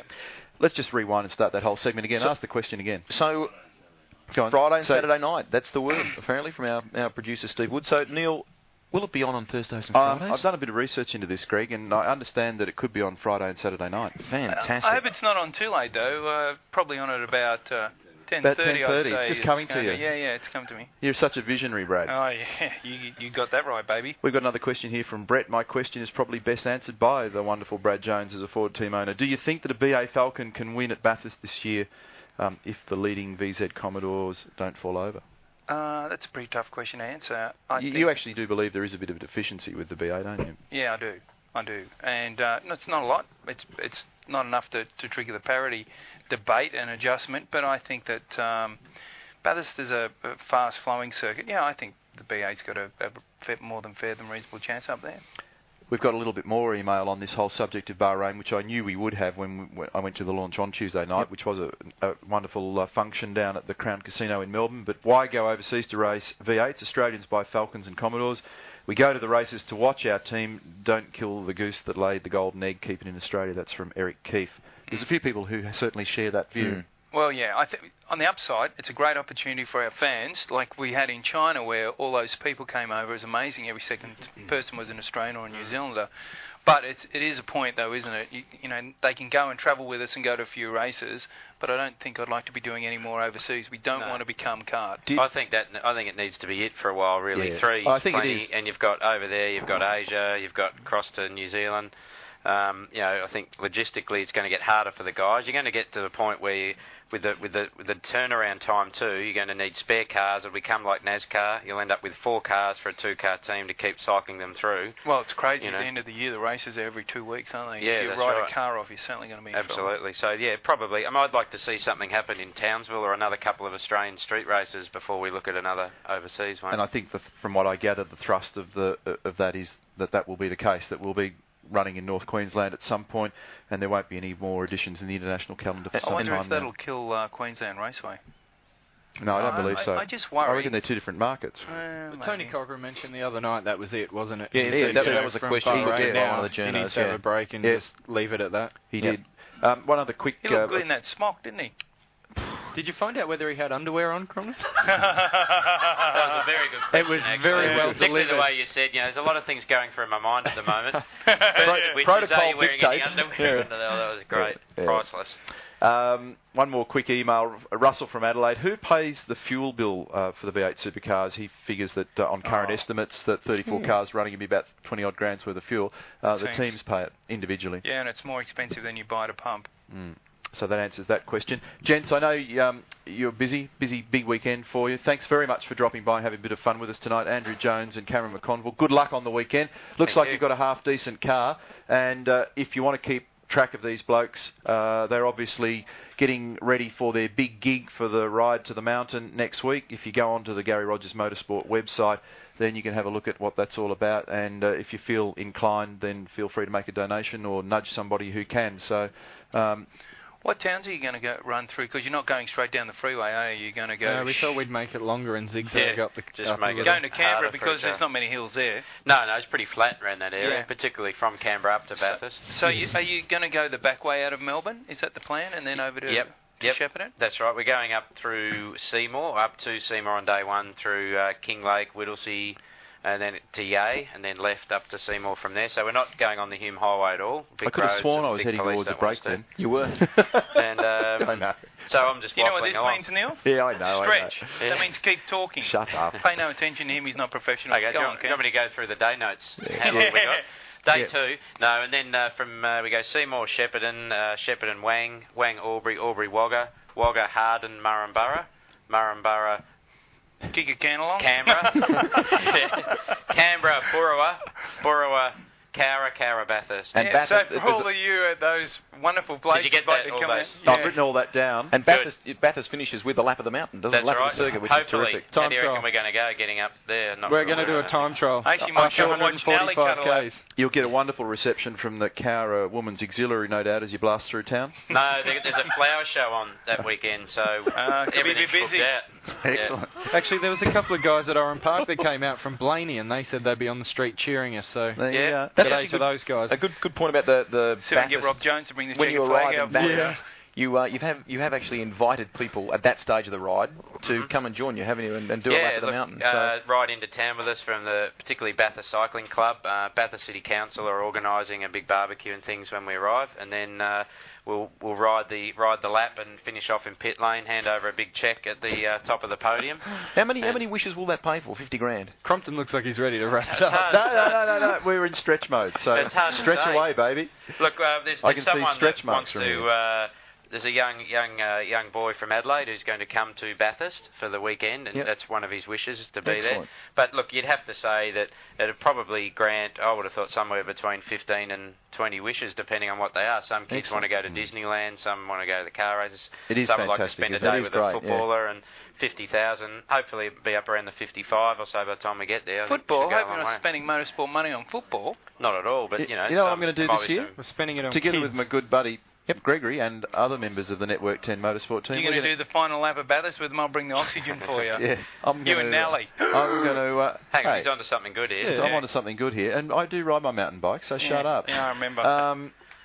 What was I talking about? Going to the AFL Grand Final, which is going to be fantastic. I thought you were going to say you're going to tip in $5 grand. Exactly. Building up. I mean, here comes a healthy donation. You shouldn't have known. You shouldn't have. Hey, get out of my hand, will you? I backed away because I thought Neil was going to tip me into donating $5 grand too. I'm like, where I'm going to get out. Scaife did that to me once. We were at a gig together, and he tipped me in, and I ended up having to spend $1,000. Oh yeah, I was filthy with him. Unbelievable. I was at the same thing, and they tried to shame me into it. And of course, I have no shame. No. Sorry, pal, I'm not doing that. Quite happy to put my hand up and say that I'll throw some money at the cause. How much? I'll work on that. It's all welcome. That's all right. We'll It'll be something reasonable. It'll be something reasonable. But you're going to the AFL Grand Final? Going to the AFL Grand Final. Haven't been to a footy match for ages. What's got to do with Make a Wish? Well, because Cameron said, it might be a young bloke or a young girl wants to go and see a hero footballer or go to. Spot up? No, but I'm happy to make a contribution. I think we all seriously should. don't get a break in the year to do this. This is fantastic. We're very excited about going. Really? Who are you going with? Our colleagues. None of your business. I might take commentary colleagues. Could you take me? What weekend is it? Oh. You're right on it. We're right in the thick of footy finals. You've got no idea. Hey, listen. Stretch. Stretch. Should we do some more emails? Pal. Do you know, do some more emails. Did you know that you can sign up to the V8 newsletter? In the coming weeks, there'll be new V8 competitions with loads of great prizes.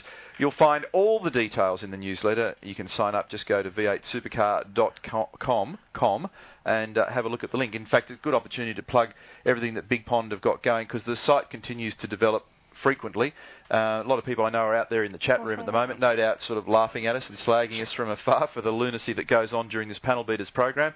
But the Big Pond coverage of the V8 Supercars continues to extend. Live timing across the weekend. Big weekend for that. Onboard cameras, screensavers, lots of stuff that you can download there and have a bit of fun with. And a lot of information about the drivers and the teams. Not that you'd really want to know a lot more about a bloke like Bradley, but if you do, you spend a second or two in there having a look. A second or two get right through my bio. You may recall 7 or 8 minutes ago, I tried to say goodbye to the Gary Rogers Motorsport duo. Yeah, you can pee off now. Okay. So, I'm actually going to go back to Moonee Valley Race 2 anyway. yeah, that's right. 2009 and they're off and running, 2,090 metres. McConville ahead of Jones. Thanks, boys. Have a good weekend. Best of Thanks luck. for having us. And we'll look forward to seeing you at Bathurst, and hopefully you won't need oxygen. No, thanks for your support. You're welcome. See you, boys. Thanks. Good on you. Bye. Thank you. Cameron Conville, Andrew Jones, and we shall take a break on the panel betters. We're back with the last 12 minutes of the show right after this.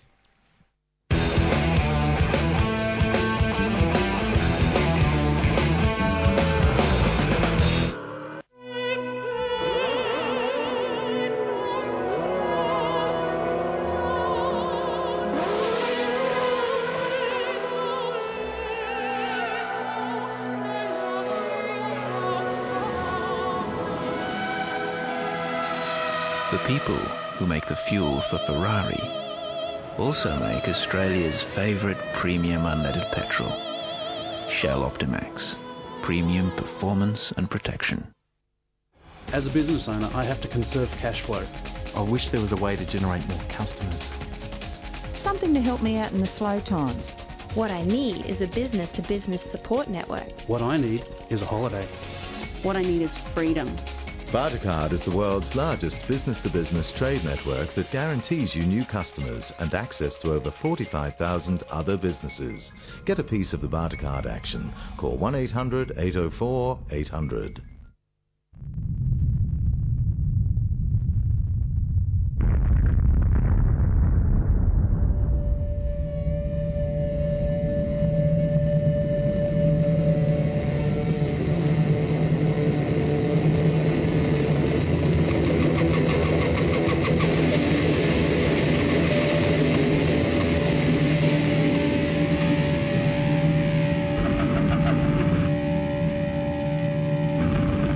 G'day, I'm Rick Kelly.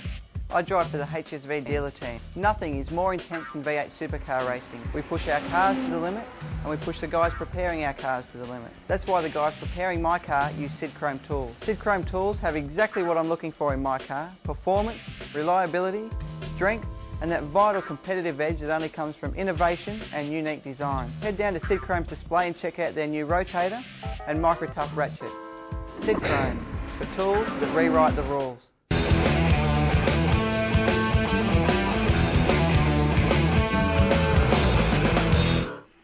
Welcome back to the panel beaters. I'm Brad Jones, and I'm joined tonight with Neil Crompton and Greg Rust, and we've got a special guest. You said you were joined with. You're Tonight. not joined with us, Tonight. because that would Tonight. mean you'd be touching me. Am I okay? Geez, so what happened there? Yeah. What you should say is you're joined by. Oh, yeah, spoken Not by the joined bloke with. who never makes a mistake. Play it Joined back with. on your iPod. Oh. Now we've got. You wouldn't have we've that, got a would new you? guest. You'd be one of those idiots that uses a PC and not a Mac. Brad, Idiots. who's joining us on the panel? Well, we've got John Clellan all the way from Scotland. It's, Fantastic. Great, Oh, great welcome, having you aboard. Like to Terrific. welcome John in. How was your day? Absolutely fantastic. Sounds like we're starting all over again, doesn't it? Okay, take two. There we go. Kept moving right along. Emails. We've got a lot of them, and I haven't had a chance to vet them. Oh, I've got one here. This is You a great guys started this, and this is the I viewers, got a really good. our listeners and viewers have run with it, which is terrific. We've got one here from Ben Anthony, who's wondering if Craig Lowndes is still called the Knife, as we took the Craig the mickey Knife. out of him at the end of last season. Funny- Craig the Knife. Funny you should mention that. I was at a Ford breakfast on Wednesday morning. I stood up and introduced the babyface of Sass and Glenn Seaton, and spoke about different people in the room. And of course, Craig Lowndes, a Knife, I gave him a plug as well, because his teammates just disappear. That's right. Nice. We all end up like, look at us. Craig the Knife. Here I am out here in podcasting land. Yeah. Banished. Now, we've got to fly through these emails. Yeah, we've got a pile of them. Let's blast through them. 10 We've got one minutes to here go. from Michael on the Gold Coast. Why can't long distance qualifying aggregate time fastest driver? Don't really understand what he's talking about. That was really good. How For about those you of read it? I I'll really- read some more I clues. like this part. Let me I do like the this Neil part. speak. I like this part. I really like your program. Congratulations to Neil for getting it up and running. Yeah. It's the way you He's say up that. and running. It's the way you say that, isn't it? Yeah.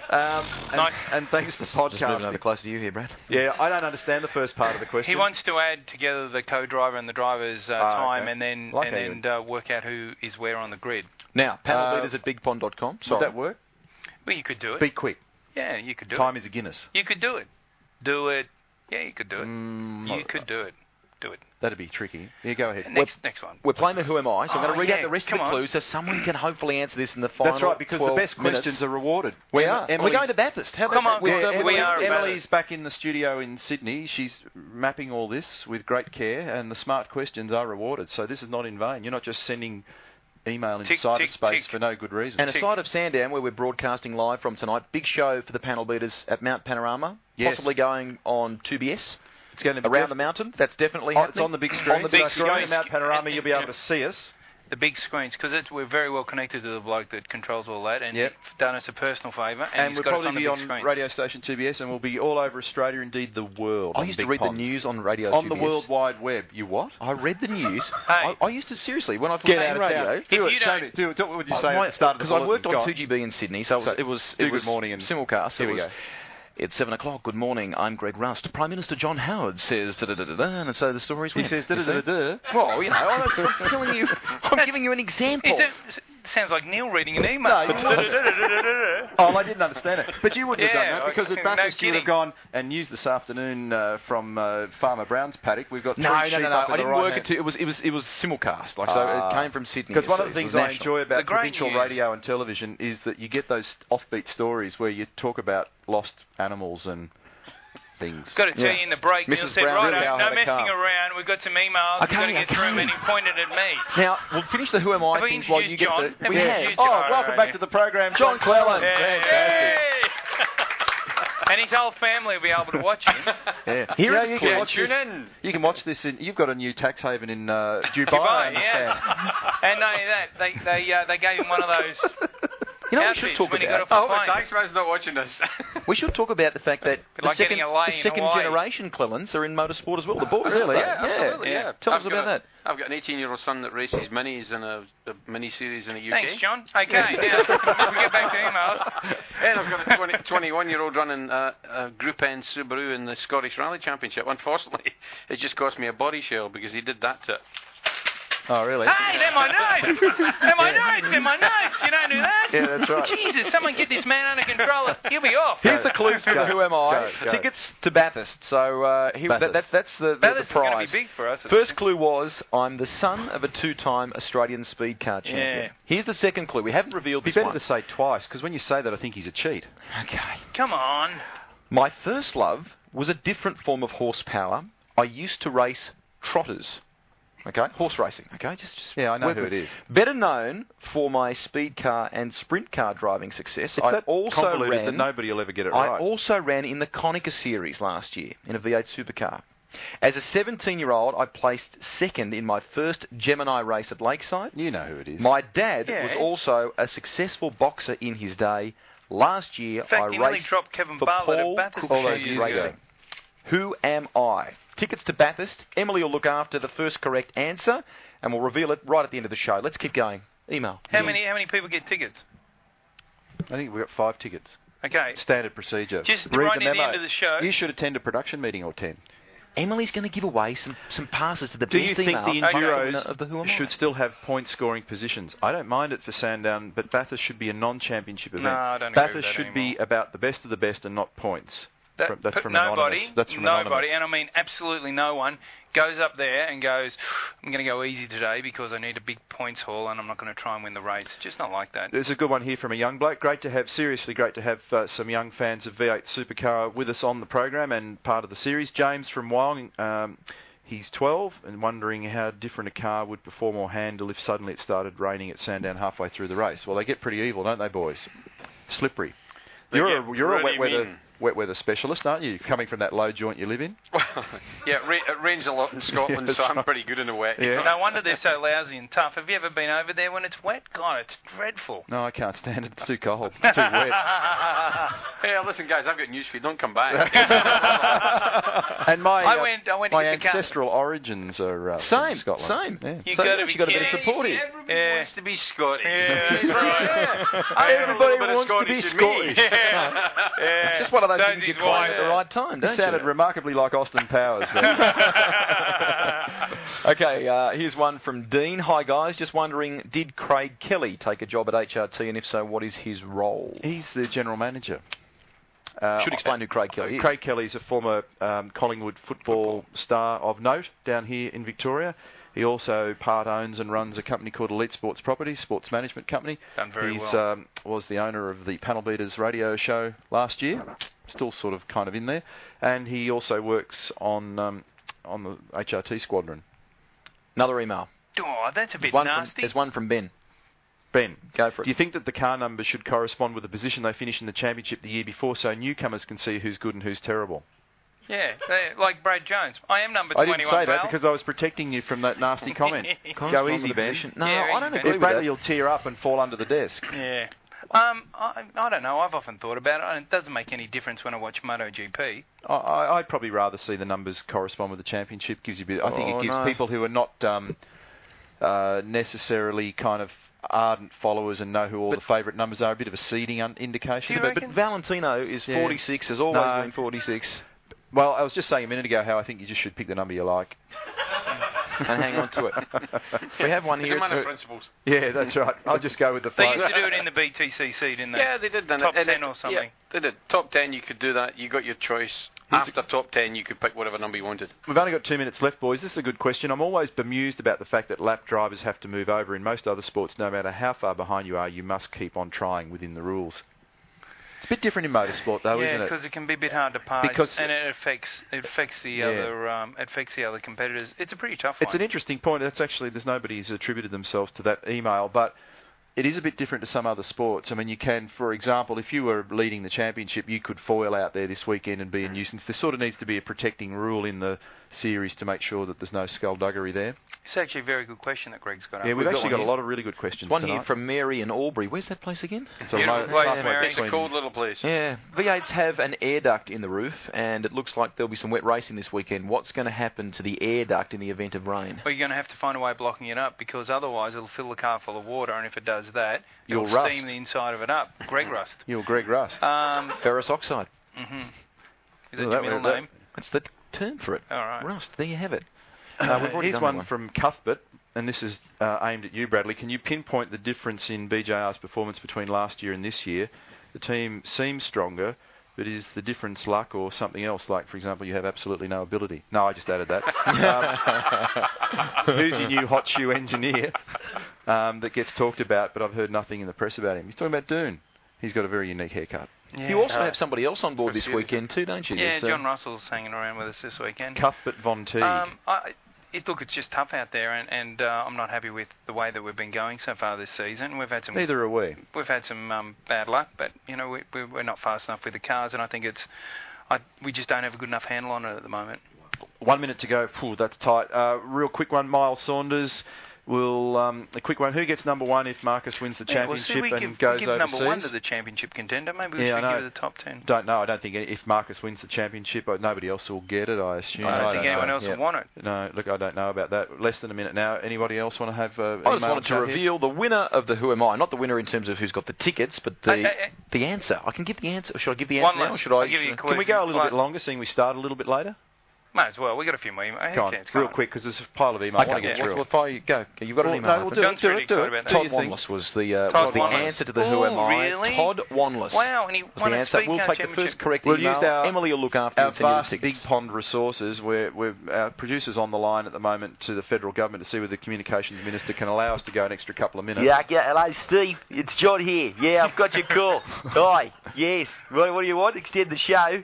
No problem. Okay. I've got to go. That's George W. on the other line.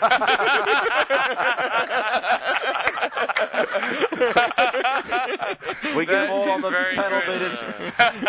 Prime Minister John Howard joining us on the show tonight.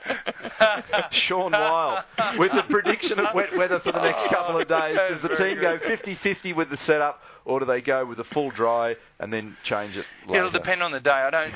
You'd want to be Look brave at Cleland to go up there. out He's just wondering what the hell. Actually, the team the Prime Minister. I don't care. The team just guessed the setup anyways. It doesn't matter what the weather is. Yeah. Have you ever seen a donkey? Have you ever seen its bum? Have you ever seen a dart? That's how they do it. That's how they do it. There's nothing scientific about it at all. Yes. Make the donkey jump. Cam's got it. Yes, we know that. Cam's got a baby on the way. Ben from Berkeley Vale, does the series champion, here we go with more of the number ones, have to have the number one on his car the following year, like Valentino Rossi, who keeps his 46? Thruster, quick. Another one from Simo. Do they still chill fuel so they can get more in the 120 No, you're not allowed to do tank? anything. And the other thing what Thanks, Simo. a team used to do at Bathurst was they had the refuelling on one side and the fill it up on the other, and they used to pull the refueler out to force a bit more fuel in the car, and you're not allowed to do any of those things Simple anymore. answer is no. One thing that we didn't note... We're in a hurry now. Yeah, we are. We only got two more minutes. From 7. Well, it's a minute and a half now because you're wasting my time. Master Controller giving us that little... Right. The Lachlan asking us about Ford's free day for children here today, which did happen. It was very successful, and we did have a record crowd here today for the Better Electrical Sandown 500, so that's good. And a good initiative. We should show, for those of you that are watching through Big Pod, talk about this. Talk about your little... You're talking about the time sheet. Be quick. Oh. What are you doing? I'm doing what he said. I'm showing As a part, they're raising some money for UNICEF, V8 Supercar, and as a part of the launch of a fan day, October 7 in the build-up to Bathurst. Get your blue or red one. Blue or red ones are out, like the Lance Armstrong armbands, $3, v8supercar.com.au. Daryl from Canberra is saying that Bathurst is back on the traditional long weekend next year. Is that right? I haven't actually looked at that. Have you looked at the calendar for next year that closely, young Stephen? I don't believe it would be. The long weekend is the rugby. No. I think you've got your calendar messed up there, young Daryl from Canberra. Dags. One more from Jason. Have you got that one there? No, you go for Hi, it. guys. On the V8 Supercar calendar, with the races going overseas and the fans in the country missing out like Winton and Eastern Creek, what do you think about having an alternating calendar overseas one year and the country areas the next year? Jason, just to reiterate this point, because it's a big one, it's going to be talked about a lot. The ruling body, if you like, the Confederation of Australian Motorsport and the VESCO, the teams have said there will absolutely be no more than 14 V8 Supercar races a year at the moment. That's all these blokes can afford because they're all down to their last couple of million. They will do no more than 4 overseas races. At the moment we're doing 3. And therefore there's a non-championship race at Melbourne, and 3 is plenty. There will always be a minimum of 10 or more domestic races. We will eventually develop, I'm sure, a North Queensland race. So this is a very important message to fans out there. And I think we're not going to water down the domestic. And hopefully we can get that number up a little bit. You know, I think probably you can do 16 races really. But And yes. The cars won't be at Eastern Creek and Winton next year, however. They will be at Oran Park. They will be here at Sandown. They will be at Phillip Island. So if you're a Victorian or a New South Welshman or whatever, you can go and see the cars race. They're not going offshore somewhere to some corner of the world where they cannot be seen. Is that correct, John? Just say yes. Yes, I would agree with that. Yeah, well done, John. Welcome back, actually. He's welcome been back really to the program, John. It's been fantastic. Show would not be the same if he wasn't here. We've got infinite numbers of emails that we still didn't get through. We run the most uncoordinated media program in Australia. I thought it went very well. Emily wants to know the answer to the quiz. It's Todd Wanless. Todd Wanless. So we need to know the first correct email through on that one. His old man nearly dropped KB and she'll pick some of the best emails too, and we'll send some tickets out to round 10 of the championship, Bathurst, coming up next month. Now, don't forget, a huge show for panel beaters at Bathurst, which will be our next gig. It'll be on the Friday night of the Super Cheap Auto 1000. We will be on the big screens. We will be on Radio 2BS up there. We will be all over the net, courtesy of Big Pond, not only here in Australia, but all around the world. So I hope you can join us for that. What are you blokes up to now? I'm doing nothing. It's just a very funny email that's come through. Does Andrew Jones remember the days when he had long blonde hair, wore a pink go-kart suit, and often got confused for a girl before he hit puberty? I remember those days. Yeah. I actually chose to step over that email, but anyway, hey, we've really enjoyed bringing you the program this evening. Hope you've had a bit of fun with us. It's a big weekend. It looks as though we're going to have a heck of a battle between the Stone Brothers Fords, the Holden Racing Team Commodore, and the 888 Race Engineering Falcon of Craig Lowndes, and possibly a bunch of other cars. There's some great talent out there this weekend. It looks like it's going to be very competitive. Thanks, Neil. Big question mark over the weather down here. My thanks to John Cleland, who's a good sport. Thank you, Bradley. Thank you, Truster. Thanks to the live audience. You've been great. Don't forget, g'day to all the podcasters. Don't forget to watch Big Pond's coverage all weekend here from Sandown. See you at Bathurst. Bye for now.